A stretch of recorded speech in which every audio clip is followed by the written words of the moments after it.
안녕하세요. 오늘 7월 30일 4시 47분을 지나가고 있는 시점이 되겠고요. 4.5%의 하락으로 마감된 3부 토건을 함께 살펴볼 AP투자연구소의 이세훈 전략팀장입니다.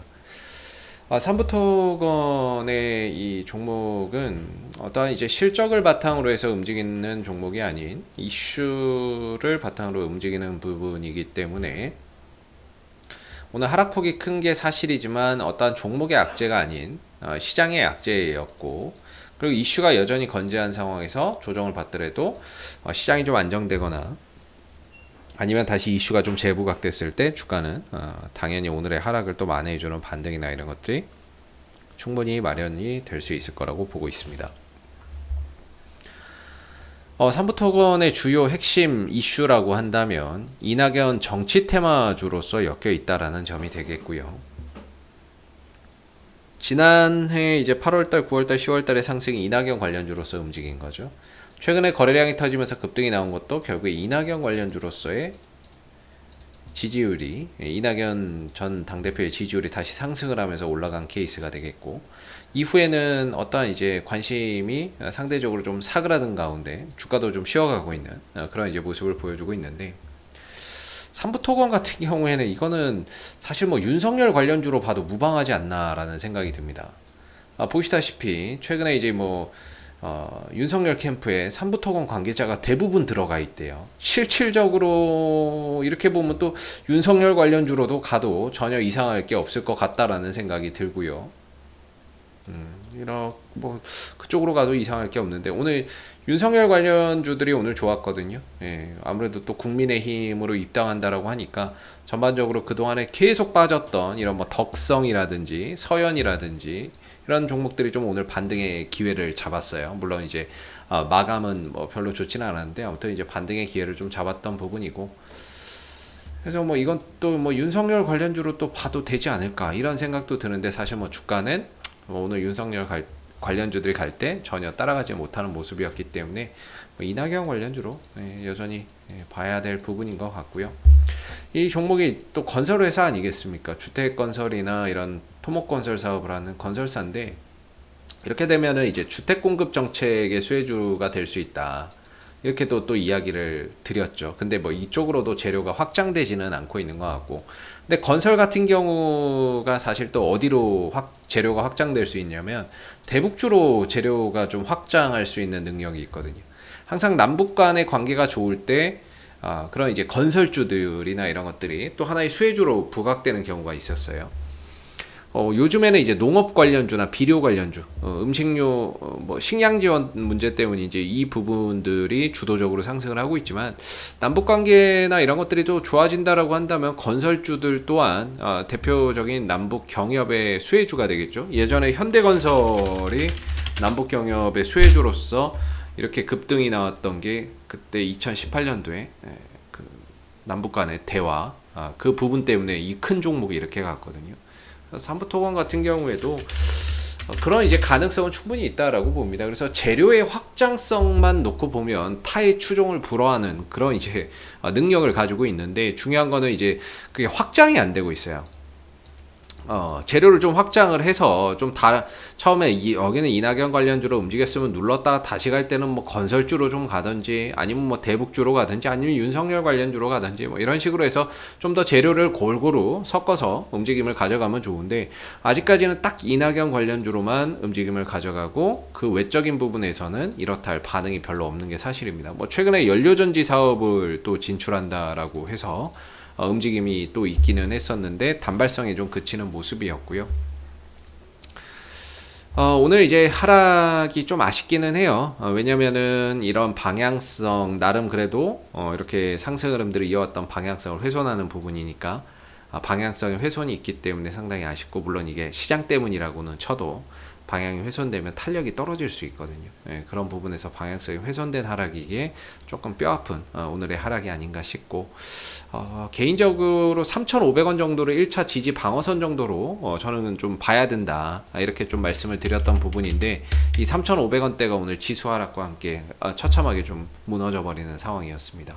이렇게 되면은 이제 마지노선은 딱 3,300원이다, 저는 이렇게 보거든요. 3,300원짜리가 이전에 거래량이 터지면서 수급이 들어온 자리이기 때문에 뭔가 이 3,300원만큼은 절대적으로 깨서는 안 된다. 이렇게 좀 생각이 들고요.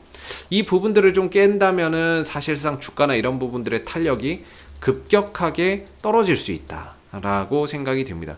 적어도 3,300원을 살리면서 뭐 박스권으로 어차피 상승 기조가 좀 꺾였다라고 하면 최소한 박스권으로 가야 되는 그런 이제 구간에 놓여져 있는데 이걸 만약에 깨버리면은 주가나 이런 부분들 고점은 낮아지고 저점이 낮아지는 이런 형태가 되거든요. 그러면 주가가 올라오기가 더 쉽지 않아지죠. 시간도 많이 걸리고 조정도 깊어지고 그럴 수 있기 때문에 3,500원이 깨진 이 시점에서 이제 우리가 볼 수 있는 마지막 최후의 방어선은 3,300원 정도에서 지지 반등을 기대해 봐야 된다라고 말씀을 좀 드려볼 수 있을 것 같아요.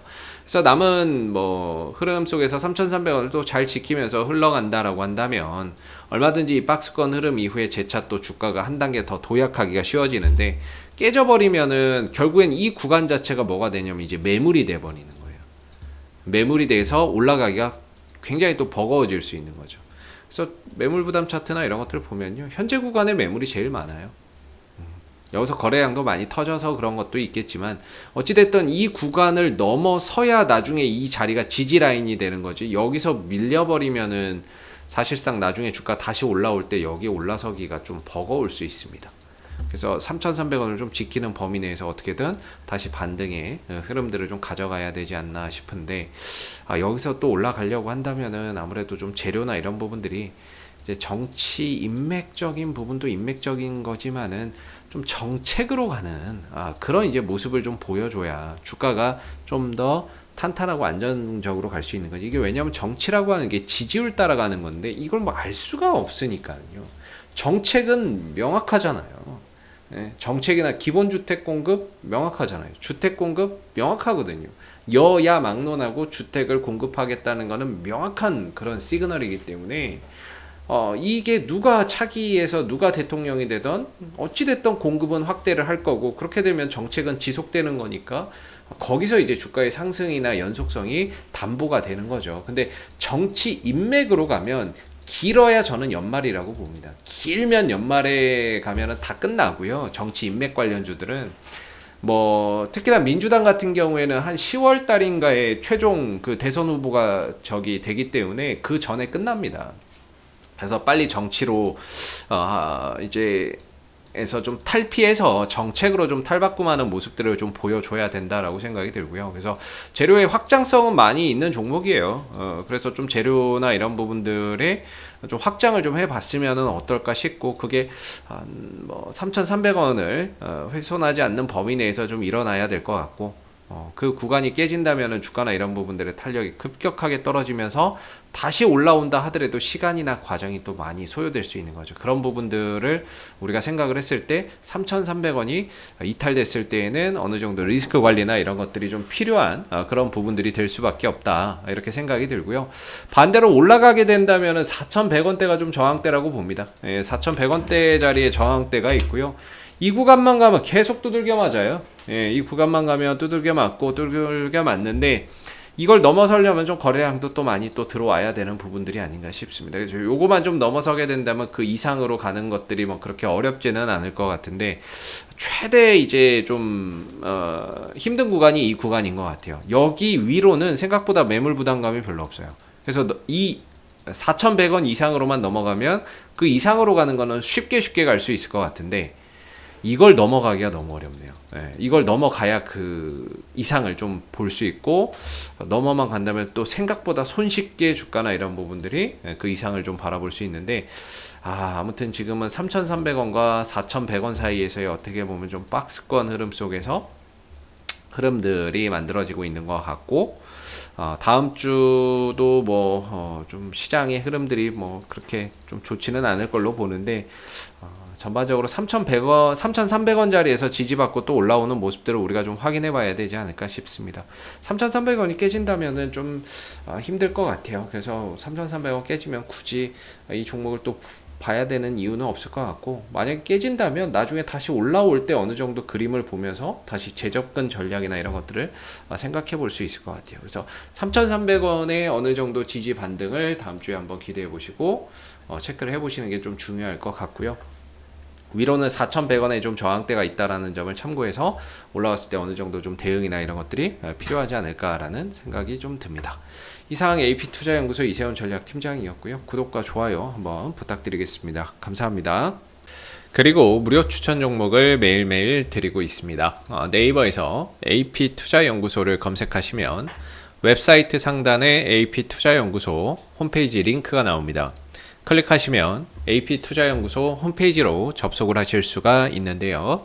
가운데 무료 추천 종목 카테고리에 2021년 무료 추천 종목을 클릭하시게 되면 소장님께서 매일매일 국내외 시황에 대한 실시간 브리핑과 함께 댓글로 무료 추천 종목을 제공해 드리고 있습니다.